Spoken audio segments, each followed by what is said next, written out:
Bonsoir à tous, ravi de vous retrouver pour une nouvelle édition sur Monaco Info. Au sommaire, aujourd'hui, il est le troisième port de Monaco après Fontvieille et le port Hercule.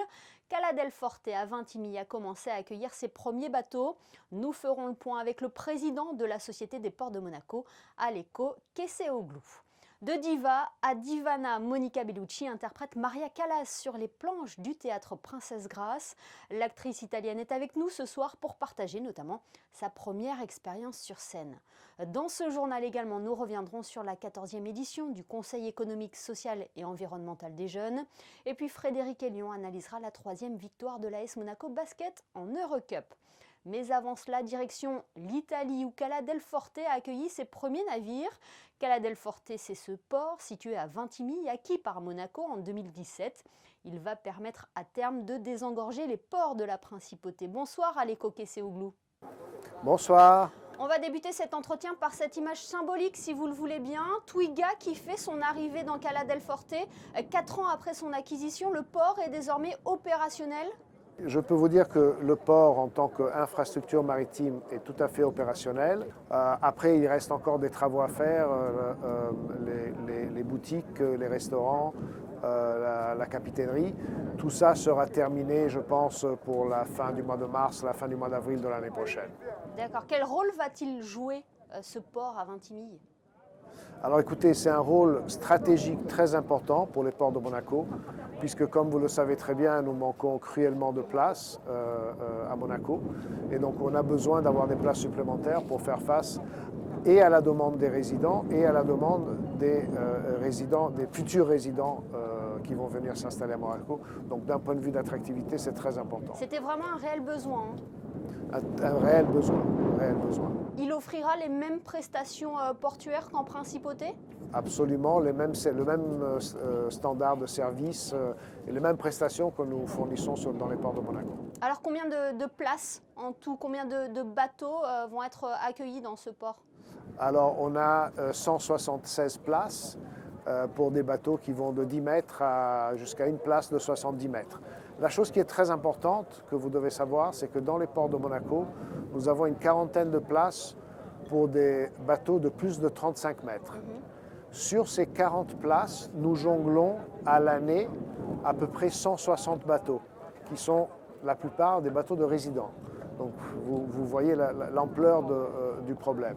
Ici, à Cala del Forte, nous avons 40 places supplémentaires pour des bateaux de 35 mètres et plus. Donc ça nous fait doubler notre capacité pour ce genre de taille, ce qui est très important pour nous. Il devient pour ainsi dire le 3e port de Monaco.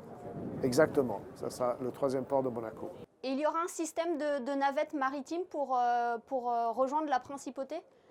Oui, alors nous avons commandé une navette qui va arriver à la fin du mois de mars.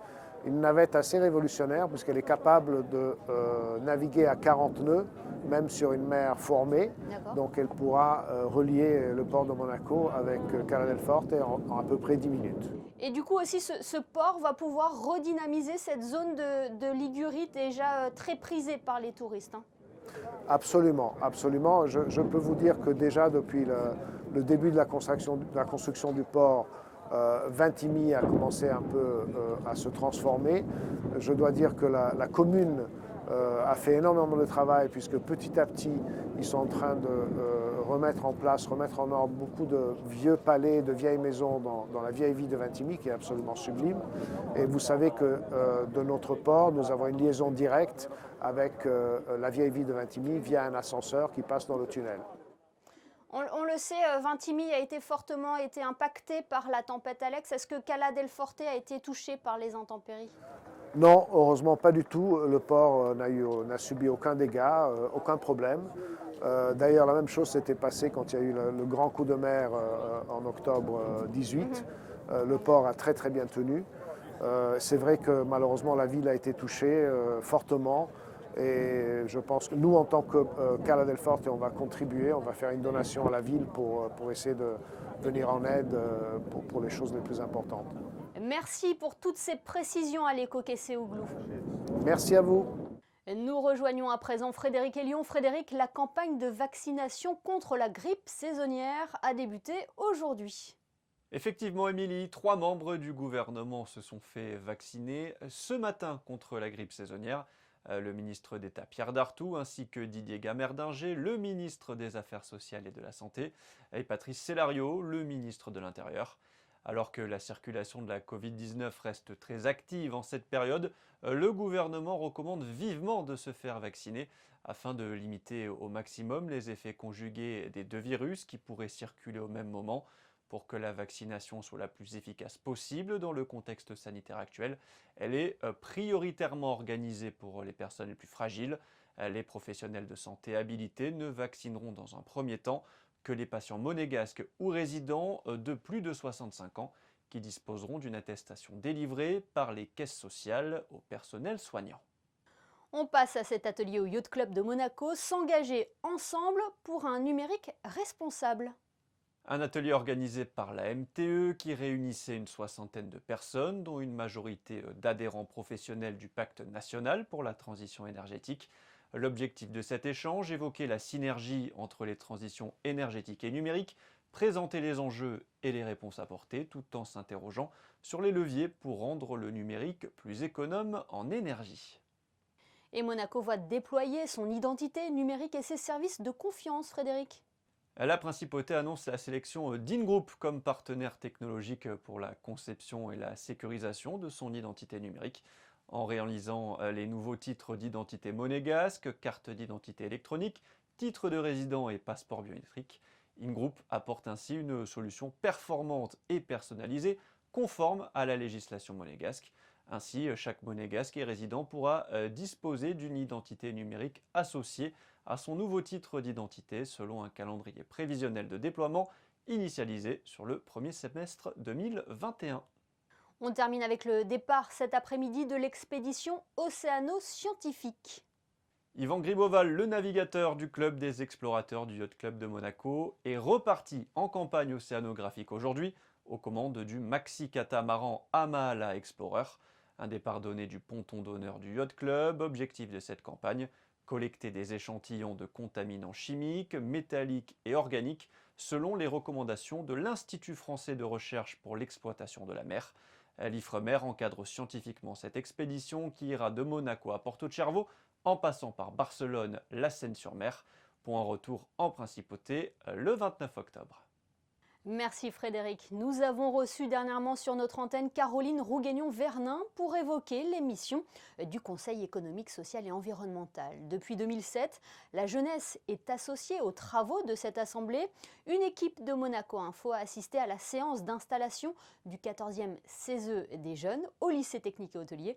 Voyez son reportage. Apporter leur vision de la société, un regard neuf en lien avec leur génération, c'est dans ce but qu'a été créé le Conseil économique, social et environnemental des jeunes il y a plus de 10 ans. Chaque année, une trentaine d'élèves des lycées de la Principauté se portent volontaires pour intégrer l'assemblée du CESE. Ils s'impliquent ainsi avec leur perception de la société monégasque et proposent des sujets aussi divers que variés. Je pense que c'est très important parce que donner un peu de voix aux jeunesses, c'est viser sur le futur et la Principauté vise beaucoup sur le futur à travers de nombreuses initiatives. Depuis la création du CESE des jeunes, 500 élèves âgés entre 16 et 17 ans se sont impliqués dans leur mission. 55 vœux ont été adoptés par le Conseil, dont la moitié étaient liés à l'environnement, des jeunes déjà bien inspirés. En fait, ce serait une journée par mois sans voiture. Donc je pense que ce sera un projet réaliste, surtout qu'en ce moment, on voit que sur Monaco, il y a un projet justement de sans voiture. Donc il faudrait une infrastructure préparée, je pense, avec des parkings extérieurs et un système sans doute de bus. Enfin, le système monégasque de bus est déjà très bien. Mais il faudra en mettre plus. Ouais, peut-être l'améliorer Ou au moins pour bus. ces journées sans voiture, parce que c'est vrai que même on peut remarquer les vélos qui ont été mis en place sont bien, mais il y a des moments où les stations sont soit trop pleines, soit elles sont complètement vides. Mettre en place une ligne maritime entre Nice, Monaco et Menton pour les pendulaires, développer les relations intergénérationnelles ou l'interdiction de fumer dans les jardins publics. Tous ces vœux ont été émis et adoptés par les membres du Conseil. Certains ont été appliqués, d'autres sont en phase de test. Preuve que ces lycéens se sentent concernés et que leur contribution, leur voix, a sa place dans la société monégasque. Elle a marqué les esprits au cinéma et cessé désormais au théâtre, saisissante sur scène Monica Bellucci et Maria Callas dans Lettres et Mémoires. L'actrice italienne ouvre officiellement la saison du théâtre Princesse Grace. Elle est avec nous ce soir. Bonsoir Monica Bellucci. Bonsoir. Merci infiniment d'être avec nous ce soir. Comment fait-on pour incarner celle surnommée la Voix d'Or ? Mais disons que déjà pour moi, ça va être une grande émotion ce soir d'être dans cette opéra merveilleuse. Et déjà, juste ce lieu, c'est sûrement une source d'inspiration pour moi. Et voilà, avoir la possibilité de faire l'interprétation de Lettres et Mémoires de cette artiste merveilleuse que tout le monde a aimé sûrement pour son talent, mais aussi pour son charisme, et c'est qu'elle a représenté comme symbole féminin et qui continue à être un symbole. Vous portez ces robes sur scène, vous prêtez aussi votre voix pour faire revivre des correspondances de la Callas, dont certaines avec la Princesse Grace. Elles étaient intimes toutes les deux. Hein. Disons qu'on a 2 robes de Callas qui voyagent avec nous, et c'est vrai qu'en quelque sorte, ça me permet de rentrer dans sa peau et j'approche tout ça avec vraiment, comme je dis toujours, en pointe de pied. Mais c'est vrai que ces robes ont quelque chose d'iconique et c'est vrai que d'être ici, ça a un sens particulier parce que justement, Maria Callas, elle était très proche des princesses Grace et Régnier, et prince Régnier. Et du coup, voilà, dans le Lettres, à un certain moment, on parlera aussi de cette amitié. Et aussi de la relation qu'elle avait avec Monte Carlo, parce que c'est à Monte Carlo, justement, que la relation d'amour avec Onassis commence. Monica Bellucci, que représente pour vous Maria Callas? Est-ce que vous vous êtes trouvé des points communs? Je pense que sûrement il y a un caractère de méditerranéenne qui peut nous lier. Tout ce que je peux dire, c'est que quand je suis sur scène, voilà, je suis plus en train d'incarner Maria que Callas. C'est sa partie la plus intime et la plus sensible, cette partie que juste les gens proches connaissaient très bien, alors qu'à l'extérieur, elle était une icône, une star absolue, mais en vérité, elle avait cette sensibilité extrême et je pense que c'est aussi ça qui l'a tuée, parce que d'un coup, elle pouvait devenir vulnérable. Vous parliez tout à l'heure de cette émotion à l'idée d'interpréter la Callas sur scène. C'est aussi votre première expérience au théâtre. Comment vous la vivez? Mais justement, quand Tom Wolfe m'a appelée et il m'a donné les lettres et les mémoires, c'était impossible de résister parce que ces mots étaient tellement forts et je pense que justement, elle représente encore un symbole féminin aujourd'hui parce que je pense que c'est une femme qui a eu le courage de vivre ses émotions avec vérité. Le cinéma, le théâtre et la culture en général vivent des moments compliqués actuellement. C'est important de pouvoir aussi retrouver le contact avec le spectateur ce soir. Mais je pense qu'on est dans un moment justement où il faut respecter les consignes parce que cette maladie est là, elle existe. Et en même temps, je pense que le monde aujourd'hui a vraiment besoin d'art, d'humanité et de beauté.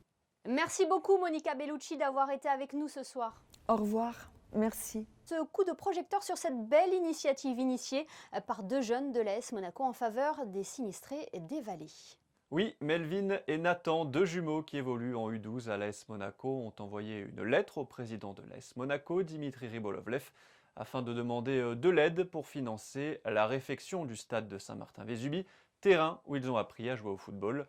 Particulièrement touchés par ce qu'il s'est passé dans l'arrière-pays, ils ont eu cette idée, je vous propose de les écouter.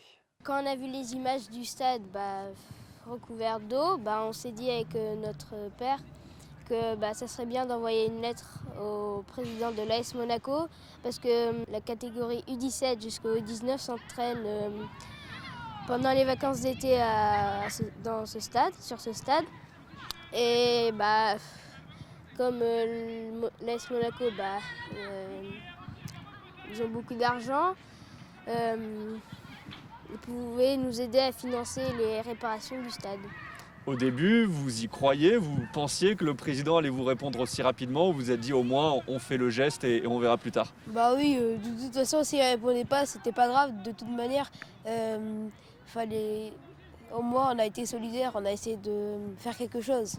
Et cet appel à la générosité a été entendu par le président de l'AS Monaco, Dimitri Rybolovlev, qui a annoncé qu'il allait faire un don de 250 000 € à la commune de Saint-Martin-Vésubie. Une autre information concernant les sinistrés des vallées, le centre de collecte de la Croix-Rouge de Monaco, présent sur la digue, fermera ses portes mardi 20 à 20 h.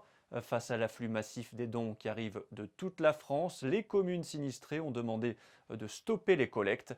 Grâce à la solidarité monégasque, près de 8 palettes sont déjà parties du centre de collecte de la digue vers celui intermédiaire de Menton. Belle solidarité de la part de l'AS Monaco. Une information pratique à présent avec la fin d'un chantier qui impactait la circulation.